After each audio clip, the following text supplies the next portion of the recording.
보니까 어떻게 사람들이 걱정하기 시작하는 거예요. 저 사업은 필요한 사업인데 어떻게 돈버스코 당신이 죽으면 이 아이들은 어떻게 할 거며 지금까지 유지해 오던 이런 일들은 누가 맡을 것이냐 이런 것들을 고민하라고 이제 시작을 돈버스코에게 고민거리를 줍니다. 그러던 어느 해에 돈버스코가 교황님을 만날 수 있는 비오 구세교황님을 만날 수 있는 기회를 얻게 됩니다. 그때 이야기를 하다가 돈버스코의 9살 때의 꿈 나중에 한번 여러분들 읽어보시면 좋겠어요. 그래서 살레이시 협력자들에게 가장 도움이 되는 책은 바로 돈버스코 전기도 도움이 될 것이고 최근에 나온 두꺼운 책이 좀 읽기 어려우시면은 제일 좋은 것은 돈버스코 회상입니다. 왜냐하면 돈버스코 회상은 가장 기본적인 텍스트인데요. 그 이유가 뭘까요? 돈버스코 자신이 쓰셨기 때문에. 다른 사람이 쓴 것이 아니고 자기의 기억으로 자기가 그 책을 썼기 때문에 돈버스코 전기가 그 돈버스코 회상이라고 하는 책이 가장 중요한 텍스트 중에 하나인데 그걸 좀 읽어보시면 이제 많은 도움을 얻게 될 겁니다. 거기에 이제 9살 때의 꿈 이런 이야기들을 교황님께 이야기를 하다 보니까 교황님이 이 사람은 보통 사람이 아니다라고 하는 것을 깨닫게 됩니다. 교황님께서 돈버스코에게 명령을 하셔요. 내가 당신한테 명령을 하니까 그 당신의 생애를 글로 적으라고 이렇게. 근데 돈버스코가 안 적어요. 10년 뒤에 또 다시 교황님을 만나게 되는데 교황님이 그걸 잊어버리지 않고 물어보세요. 자, 내가 지난번에 당신한테 당신의 삶을 적으라고 했는데 그거 적었느냐고. 안 적었는데요. 그러니까 내가 이야기하는 것보다 더 중요한 일입니다. 교황이 당신에게 사제에게 지시하는 것보다 더 중요한 일이 없다고. 왜 안 적었느냐 그러니까 왜 안 적었겠어요? 시간이 없죠. 너무 바빠가지고 일하는 거고. 교황님이 내가 이야기하는 것보다 이 교회 안에서는 더 중요한 일은 없습니다. 이거 하시라고. 그래서 이제 돈버스코가 오라토리오 회상이라고 하는 돈버스코 회상이라고 하는 책을 적으면서 자기가 어떻게 이 일을 시작했는가를 태어나면서부터 성찰을 하는 거예요. 그리고 돈버스코가 유언서처럼 이렇게 부탁을 합니다. 이 책은 살레시오 회원들만 읽으라고 아무에게도 공개하지 말라고. 그래서 1840년대까지 아마 이 책이 사람들에게 알려지지 않았습니다. 그러다 보니까 돈버스코를 알았던 사람들이 다 죽고 나니까 어떻게 돈버스코에 대해서 이야기하는 사람이 없어지는 거예요. 그러니까 총회에서 총장님과 그 평회에서 결정을 합니다.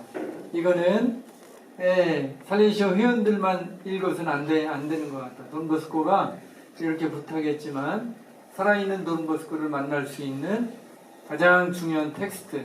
그래서 이제 오라토리오 회상이 각국의 나라 말로 번역돼서 이제 퍼지기 시작합니다. 한국에는 1990 몇 년도에 97년도에 이 책이 번역이 된 것 같아요. 맞나요? 97년도에 번역이 됐고요. 그러니까 그렇게 오래된 책이 아닙니다. 그러나 이 책을 돈버스코를 알고 느끼기 위해서는 이 책을 읽으셔야 할 것 같습니다.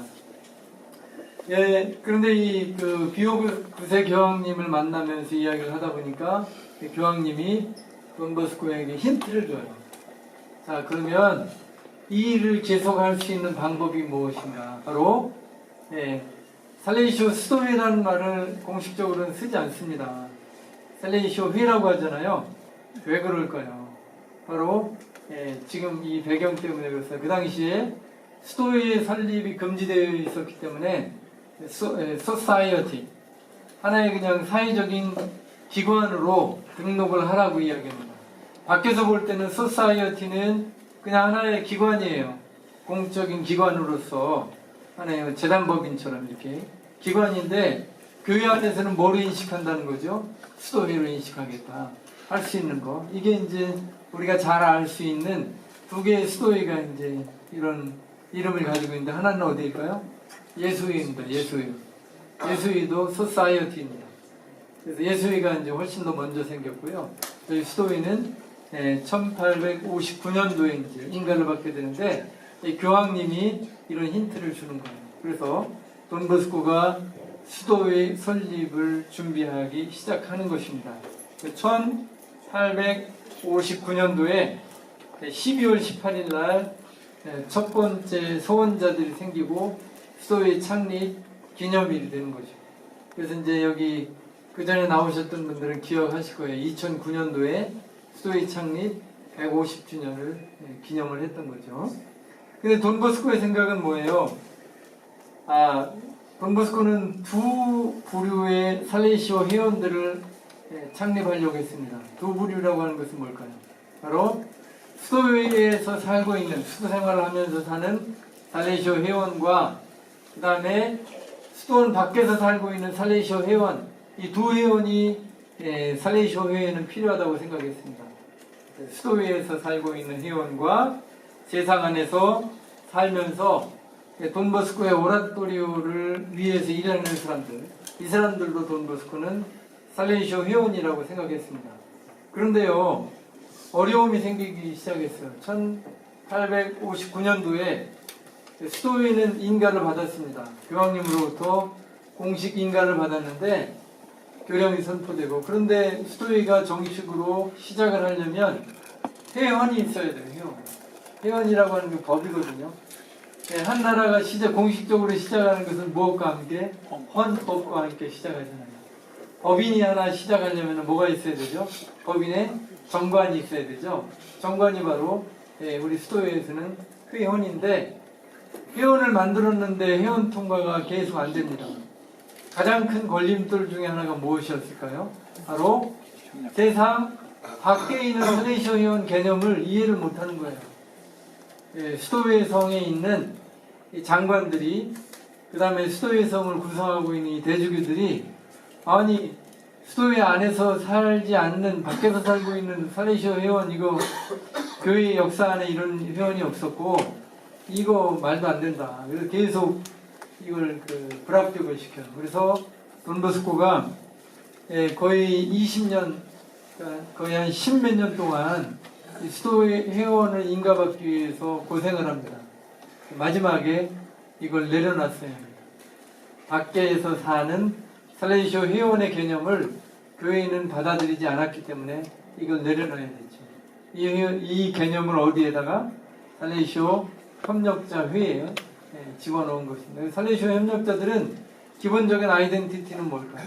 기본적인 살레시오 협력자 회원들의 신원은 바로 뭐예요? 세상 안에서 살고 있는 거예요. 살레시오 회원이라고 하는 그 신원 의식을 가져야 한다는 것입니다. 세상 안에 살면서 살레시오 사업에 협력하는 사람들이 바로 살레시오 협력자 회원들이라는 것을 우리는 기억을 해야 될 겁니다. 돈보스코가 실제로 설립한 수도회는 살레시오회 1859년도에 만들었고요. 살레시오 수녀회가 있잖아요.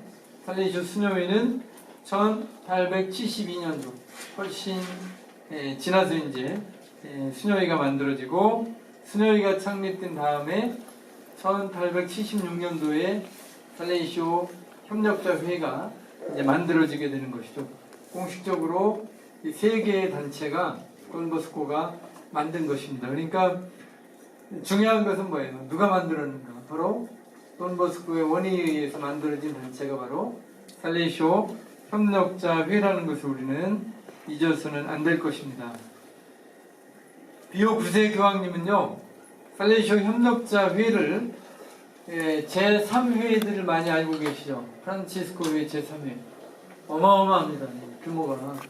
지난번에 그 지도신부들 모임에 이제 작년에 갔더니 프란치스칸 제3회는 몇 명? 2만 명이 2만 명. 그러니까 이 규모가 어마어마하고, 그 다음에 이걸 통치하기 위해서 엄청난 조직을 가지고 있는데, 이 제3회들이 프란치스코 회, 깔멜, 도미니코 회 이런 데는 수백 년의 역사를 가지고 있잖아요. 그러니까 규모가 어마어마하죠.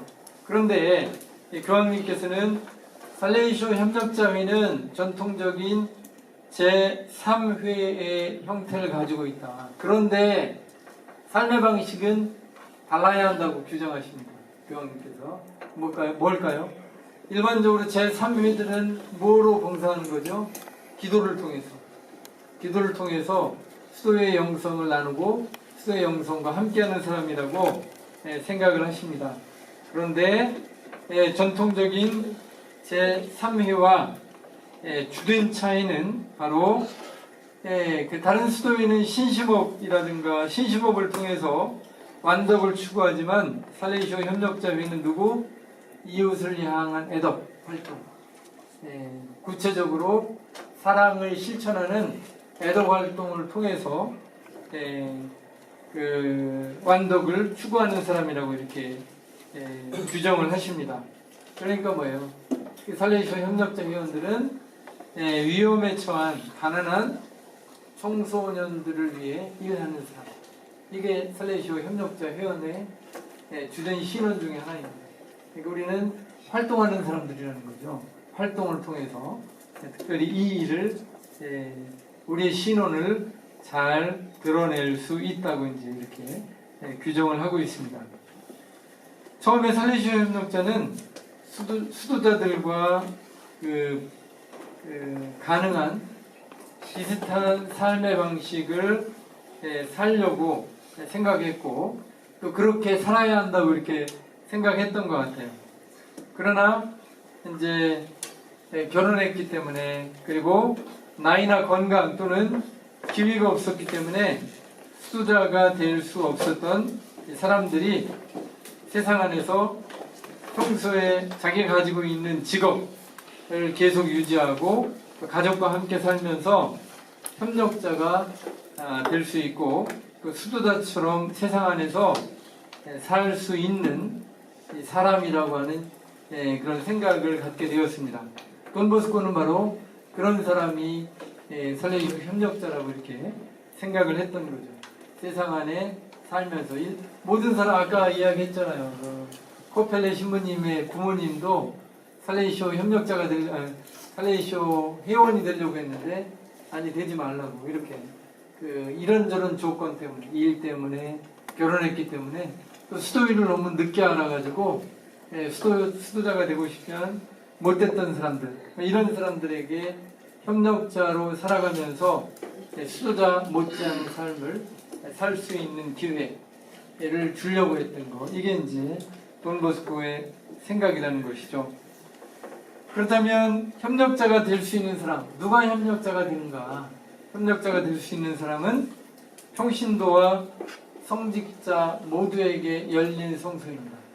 그러니까 이게 평신도들에게만 해당되는 게 아니에요. 신부님들도 계시고 그 다음에 주교님들도 계시고 심지어는 누구? 교황님까지. 그래서 비오 11세 교황님은 사실은 협력자였습니다. 나중에 이제 교황님이 되셨고요. 그래서 이 교황님이 로마에 이제 비오 11세 우리 공동체가 하나 있는데 그 공동체의 커다란 성당을 우리에게 맡겨요. 그래서 이제 그 비오 11세의 이름으로 이제 우리가 그 공동체를 운영하고 있는데 지금도 이제 교황님까지 이제 우리의 협력자 성소를 살 수 있다는 거.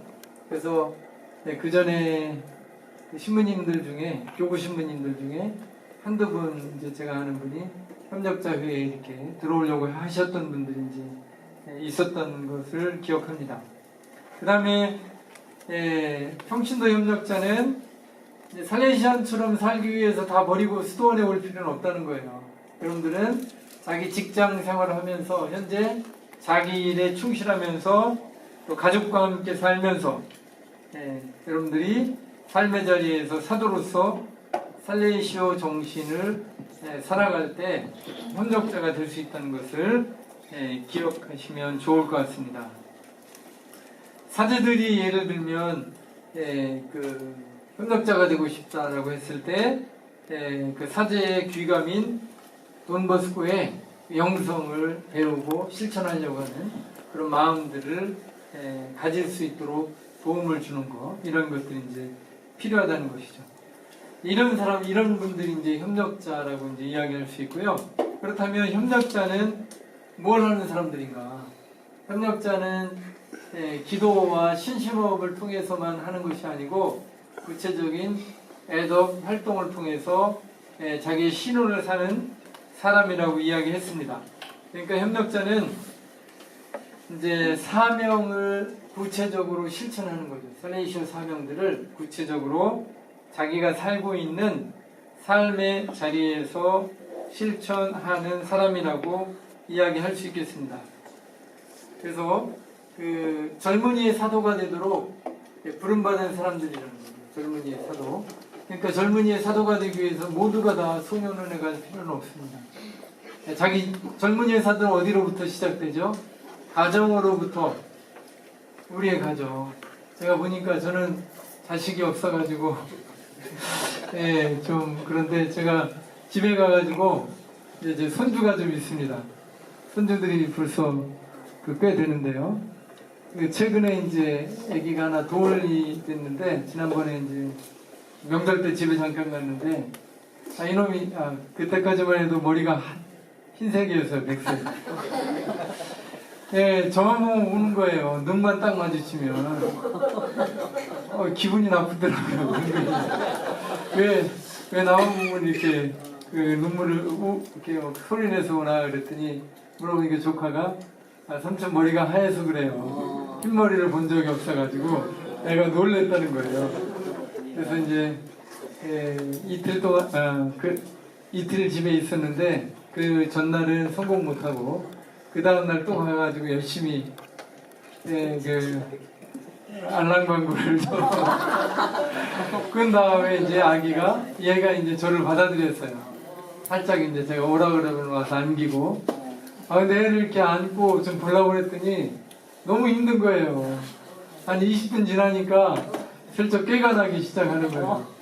삼촌이 1시간 동안 애를 좀 봐달라는데 제가 겁시덜컥 났습니다. 제가 물어봤어요. 이제 조카, 결혼한 조카한테 애 키우는 게 어떠냐 그랬더니 이거 장난이 아니네요. 아빠로서 엄마로서 이렇게 사는 것이 그러니까 우리가 사도직을 한다라고 했을 때 밖의 사도직보다는 제일 먼저 뭐예요?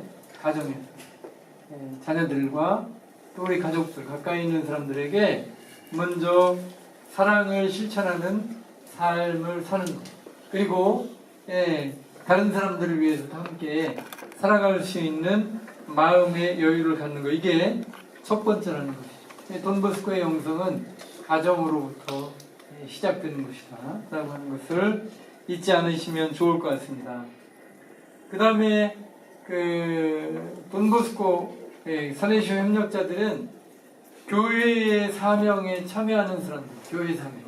다시 말하면은 우리 교회가 전체적으로 예를 들면 교황님이 한국에 방문하셨을 때 온 마음을 함께 기도하고 또 시간이 될 때 함께 참여하고 할 수 있는 것도 이제 교회의 마음을 나누는 방식이거든요. 더 나아가서 살레시오 회의에서 계획하고 있는 이런저런 행사들도 어떻게 보면 교회의 행사 중에 하나라고 볼 수 있습니다. 그런데 우선권을 두고 참여하면서 우리 사명을 나누는 방식이에요. 내가 사명을 나눈다고 할 때 돈보스코 센터에 가가지고 빨래 해주는 것만이 사명이 아닙니다. 수도의 행사에 온전히 기쁜 마음으로 참여해주는 것. 행사에 참여하면 얻어가는 것이 뭡니까? 수도의 영성이 무엇인가를 배울 수 있다는 거예요. 사명에 참여하고 우리 수도의 영성을 함께 나눌 수 있는 기회를 잃어버리지 않는 것, 포기하지 않는 것. 이것도 협력자가 해야 할 일 중에 하나라는 것을 잊어버리시면 안 되겠습니다. 뿐만 아니라 가난한 사람들에게 영적이면서 물질적인 도움을 줄 수 있을 때 주는 것. 이것도 이제 필요하다는 것이죠. 그래서 지금 우리가 잘 알고 있는 협력자이면서 복녀가 되신 분이 있죠. 포르투갈의 누구? 알렉산드리나 다 코스타. 이분은 반신불수가 됐습니다. 불의의 사고로 반신불수가 되어 누워서 이렇게 지내는 삶을 살았지만 기도를 통해서 영적인 도움을 주기 시작합니다. 기도. 왜냐하면 그 사람이 누워 있으면서 할 수 있는 게 뭐겠습니까? 사제들을 위해서, 교회를 위해서, 또 사람들, 기도를 청하는 사람들을 위해서 끊임없이 기도하는 이 기도를 통해서 이제 사람들에게 도움을 주게 되는데요. 이 사람의 삶이 또 성덕과 연결이 되어 있다는 것입니다. 하나님의 은총으로 이분이 충만한 삶을 살기 시작하고 살레시오 영성 안에 들어오면서 이제 협력자로 편입이 되고 살레시오 신부님들이 영적 기도를 하게 되고 아마 11년 동안인가를 식사를 안 하고 성체만 모시면서 이렇게 살아갔다고 하니까 나중에 이분이 몇 년 전에 이제 복녀로 이렇게 선포가 되는 것이죠. 그러니까 협력자들은 다양한 방식으로 자기가 살고 있는 삶의 자리에서 뭐가 될 수 있습니까? 성인이 될 수 있다는 것을 이렇게 우리 영성 안에서 이제 볼 수 있게 된다는 것입니다.